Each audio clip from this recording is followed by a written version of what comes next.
Now we're going to look at here how to solve logarithmic equations.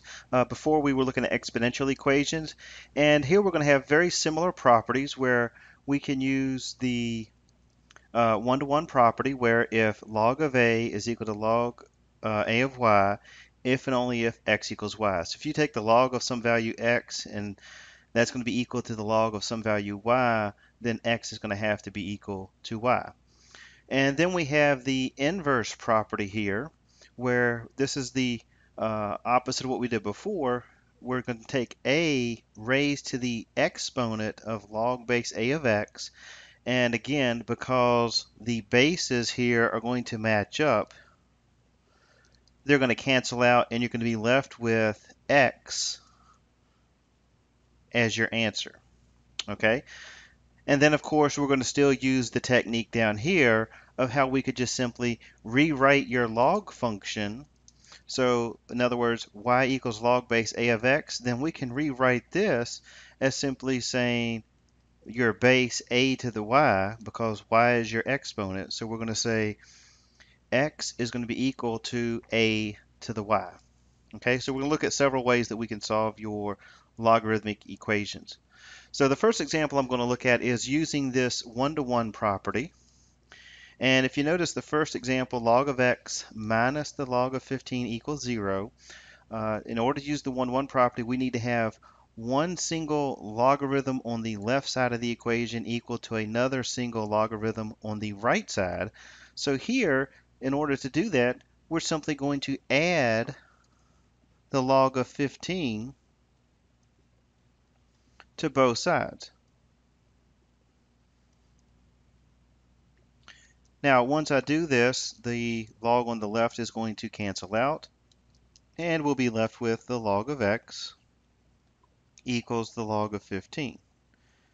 Now, keep in mind here that there's no base here, so the base on this problem is understood to be, remember, base 10. This is our common logarithm. So just as a reminder, our base is 10.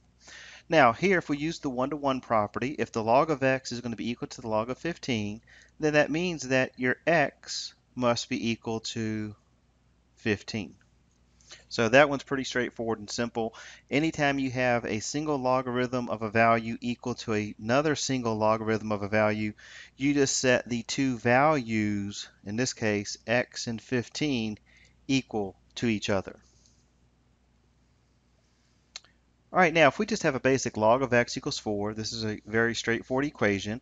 We're going to solve this by simply rewriting this in exponential form. And again, that's going back up here to this idea. If y equals log base a of x, then we can say x is equal to a, the base a, raised to the exponent of y. So remember, this is your exponent, okay? And this is your base. So if we look at this example here, notice we don't have a base, but this base here is our common log, which is understood, the base is understood to be a 10. So if we were to rewrite this, then we're going to say x is going to be equal to our base of 10 raised to the exponent of 4. And that's your answer. So at this point, you could put this into your calculator. If we take 10 to the 4th power, we're going to multiply that 4 times. So that means we're going to end up with 4 zeros, or simply 10,000. Now, to me, that's probably the easiest way to set this problem up. Now, an alternate way, if we were to take log of x equals 4, and again, keep in mind this is understood to be base 10. This is another way you could think of solving this problem. And here we're going to use that inverse property. So we want to use here the inverse property where we're taking the base raised to the exponent log base a of x. Now, if we do that here, we know that the base is 10. So in order for us to get rid of this log base 10, we're going to take 10 raised to the log base 10 of x. And if we do this on the left, then we're going to take over here 10 raised to the 4th power. So on each side, we're taking base 10 raised to the power. Now, once again, why did we use base 10? And we used base 10 because we wanted to use this base here. Now, what happens is 10 to the log base 10 of x, this is all going to cancel out, and we're going to be left with x equals 10 to the fourth. And you can see that's the exact same answer that we had over here on the left. So once again, x would be equal to 10,000. Okay, so here you can pick either method that you prefer. I think if you practice enough, probably rewriting the problem here on the left is easier, but if you like to kind of see things a little bit logically and mathematically, on the right using the inverse property, basically that's going to show you how we end up with the steps on the left-hand side. All right, so here we have another example, log base 2 of x equals 8.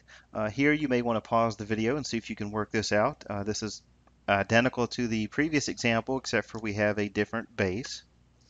And notice here, since we have a base 2, if we go to rewrite this, we're simply going to take what we're taking the log of, which is the x. So x is going to be equal to our base of 2 raised to the exponent of 8.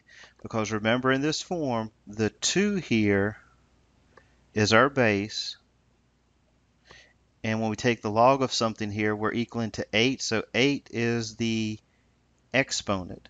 So x is equal to 2 to the 8.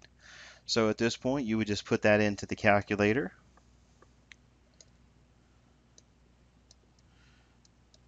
And we could go to the calculator and type in 2 raised to the 8th power. And 2 to the 8th is going to be 256. So x equals 256.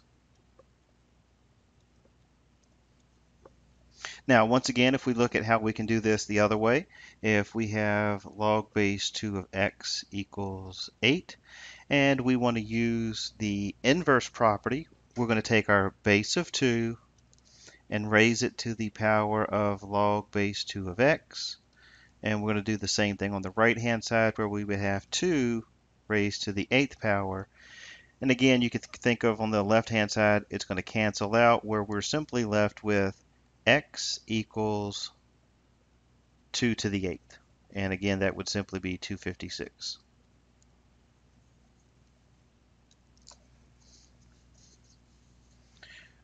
Now, if we go to the next example, we have the natural log of x plus 5 equals 0. And we're going to do the exact same thing. And the very first step, though, is we want to rewrite the problem so that we have the logarithm by itself. So that means we would have the natural log of x, and subtracting 5, we would move it over and get a negative 5. Now that we have natural log of x equals a negative 5, we would simply rewrite the problem. And what's going to be the base for this example? Remember, it's natural log, so our base is understood to be e. So if I write this in, remember, this natural log means we have a base of e here. So to rewrite this, we would have x is equal to the base e raised to the exponent negative 5. So then we could put this into the calculator, and we would take second function here, e, and raise it to the negative 5th power. And we come up with 0.0067, or we could round out to 0.007.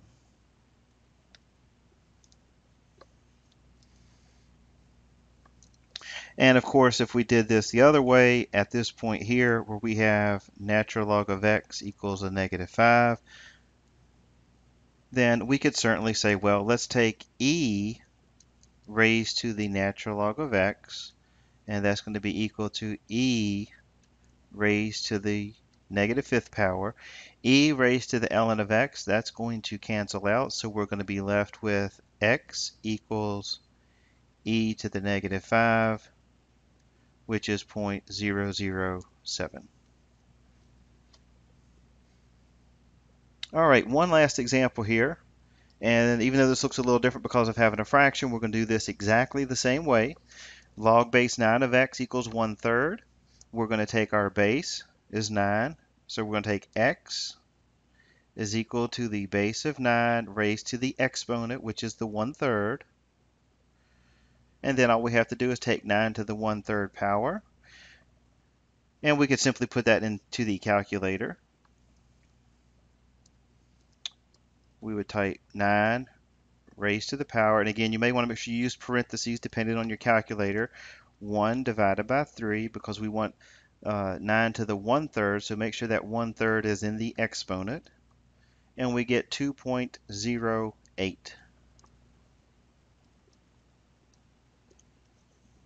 And keep in mind this here, when we raise this 9 to the 1/3, that is the same thing, remember, as the cube root of 9. So you could always take the cube root of 9, so we could do that with the calculator as well. And that's if we go into math, and number 4 here, see it gives you the cube root, and we could type in 9 and hit enter, and we get the exact same answer. So you could type that in either way to find 9 to the 1/3 or the cube root of 9. And if we look at this using the alternate method, if we take the same problem, log base 9 of x equals 1/3, we would take our base, which is 9, and raise it to the log base 9 of x. And then we would take 9 raised to the 1/3 power, and essentially that's going to cancel out. So then you're left with x equals 9 to the 1/3, which we know is going to be equal to 2.08. All right, so hopefully you're starting to get the hang of this. Again, in order to solve your logarithmic equation, it's really just the opposite of what we did with our exponential equations.